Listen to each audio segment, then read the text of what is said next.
Google Photos. Imagine uploading every photo and video you take for 6 years without ever seeing a storage warning. That was the reality for over 1 billion people when Google Photos launched back in 2015. Google made an irresistible promise to the tech world: free, unlimited high-quality cloud backup for a lifetime of memories. People abandoned hard drives, stopped paying for iCloud, and trusted Google with over 4 trillion photos. It was the ultimate growth strategy. By offering unlimited storage for free, Google eliminated competing cloud services and hooked an enormous global user base. Then came the 1st of June 2021. Once users were completely locked into the ecosystem, Google pulled the ultimate pivot.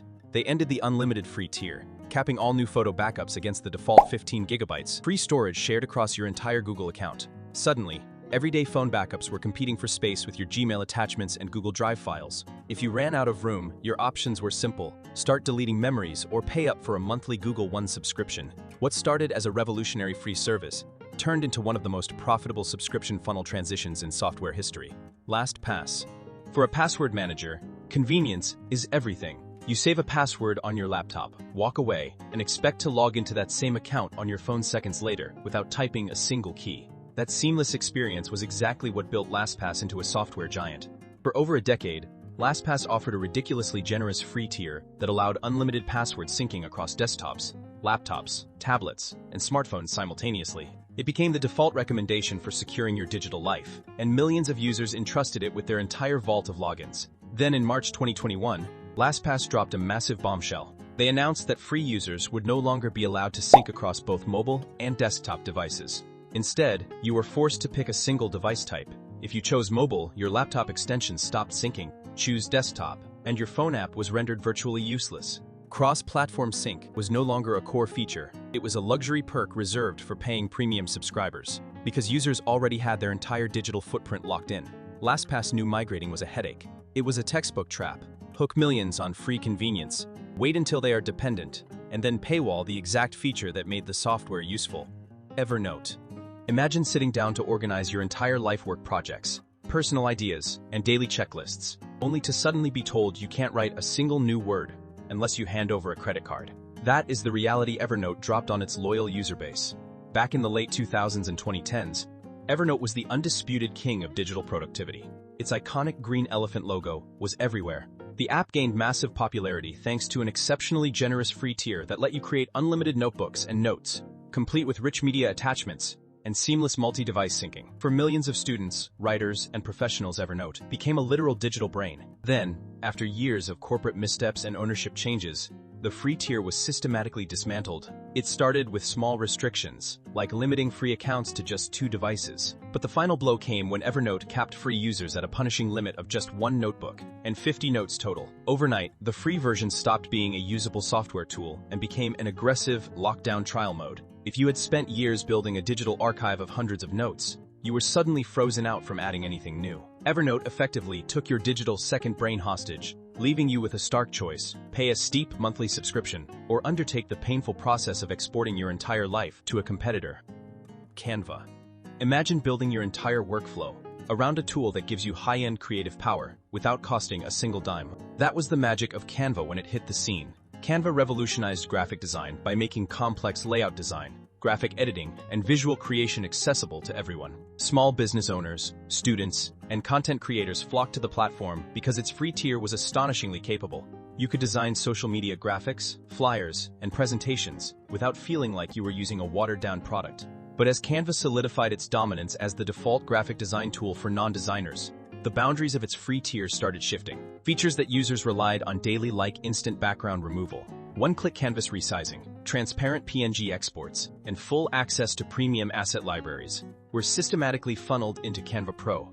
What started as subtle perks became essential tools for modern content creation, effectively drawing a clear line between casual hobbyists and anyone trying to do real work. Canva didn't destroy its free version overnight, but it mastered the subtle squeeze. By leaving just enough to keep you hooked, while locking the highest efficiency tools behind a monthly plan, Canva turned a free design suite into an irresistible subscription upgrade machine. If you made it this far into the video, make sure to smash that like and subscribe button to support the content and channel. CapCut. If you've edited a video for TikTok or YouTube Shorts in the last few years, chances are you've used CapCut. When it launched, CapCut felt like a cheat code. It offered high-end desktop and mobile editing tools, like automatic captions, seamless background removal, speed ramping, and sharp 4K exports, completely for free, without sticking a giant watermark on your final render.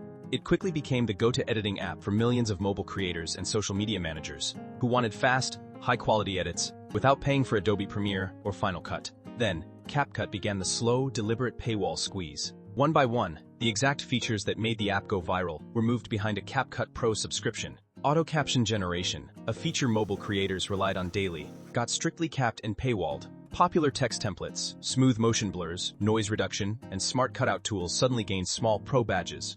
Now, creators frequently finish editing a project only to hit export and find that a basic effect they used for free last week is holding their entire video hostage behind a monthly subscription. CapCut captured the mobile video market by making professional editing effortless and free, only to lock those essential speed editing tools behind a paywall once creators were completely hooked.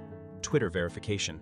For over a decade, Twitter treated account verification as an essential identity tool. If you were a journalist, public figure, brand, or organization, Twitter verified who you were for free to protect users from impersonation and curb misinformation. Alongside this, tools like TweetDeck offered a completely free, highly customizable dashboard for power users, journalists, and social media managers.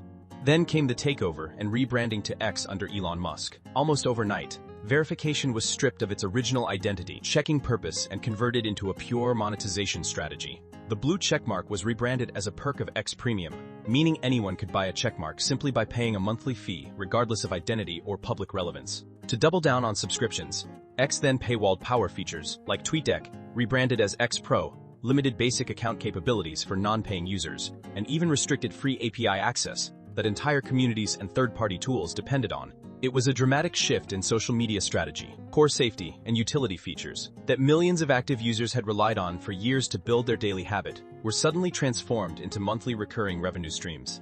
MyFitnessPal. For over a decade, MyFitnessPal was the undisputed king of health and nutrition apps. Its killer feature wasn't complex calorie math or custom workout plans. It was an effortless, lightning-fast barcode scanner. You could simply point your phone's camera at a food package, scan the barcode, and instantly log exact nutritional data into your diary for free. That single, seamless feature built MyFitnessPal into an everyday habit for tens of millions of people tracking their fitness goals. Then, in October 2022, MyFitnessPal pulled the trigger on a massive paywall shift. They officially moved the barcode scanner out of the free tier and locked it behind a MyFitnessPal Premium subscription, which cost $19.99 a month or $79.99 a year. Users who had relied on the app for years to track their daily diets were suddenly greeted with a paywall screen for trying to use their phone camera for basic tracking. While manual food logging remained technically free, it required typing out every single food item and portion size by hand, making the free tier wildly inconvenient. MyFitnessPal took the primary tool that drove its viral adoption and turned it into a high-priced luxury, forcing a massive wave of longtime users to either pay up or jump ship to competing apps. Unity Game Engine. For indie game developers and small studios, the Unity Game Engine was the holy grail of software tools. It leveled the playing field by offering a powerful professional-grade game creation suite completely for free, only taking a royalty cut once a game reached high financial success. Unity became the backbone of the gaming industry, powering iconic titles like Hollow Knight, Cuphead, and Genshin Impact. Millions of developers spent years mastering its tools, building entire careers and studios around its engine. Then, in September 2023, Unity dropped a decision that nearly burned down its entire ecosystem, the infamous runtime fee. Unity announced that starting in 2024, they would charge developers a fee for every single time a game was installed by a user once specific revenue and download thresholds were met. This meant if an indie developer made a viral hit or was targeted by install spammers, they could theoretically owe Unity more money than the game actually earned. The backlash was instant and nuclear. Developers threatened to boycott the engine, pull their games from digital stores, and migrate to open-source alternatives like Godot. While Unity eventually apologized and walked back the most extreme parts of the plan, the damage was done. It was a terrifying reminder to the software world that even the foundational tools you build your business on can rewrite their rules overnight. Docker Desktop. In the world of software development, Docker Desktop was the ultimate gold standard. It gave programmers, software engineers, and enterprise teams a completely free, seamless environment to package and run application containers on Mac and Windows without headaches. For years, Docker Desktop was treated as essential infrastructure. Entire tech stacks, computer science courses, and corporate developer onboarding relied on it as a free tool. It became an undisputed industry standard, powering how modern software got built across thousands of tech companies worldwide. Then, in August 2021, Docker dropped a massive bombshell on the developer ecosystem. They updated their service terms to mandate paid per-seat subscriptions for medium and large businesses. If your company had more than 250 employees or over $10 million in revenue, free usage of Docker Desktop was instantly dead. Overnight, corporate IT departments were forced to choose, hand over millions in annual seat license fees, or scramble to migrate thousands of software engineers off Docker Desktop onto open-source workarounds. If you enjoyed this video, please drop a like and hit that subscribe button for more awesome videos like this. Thanks for watching, and I'll see you in the next one.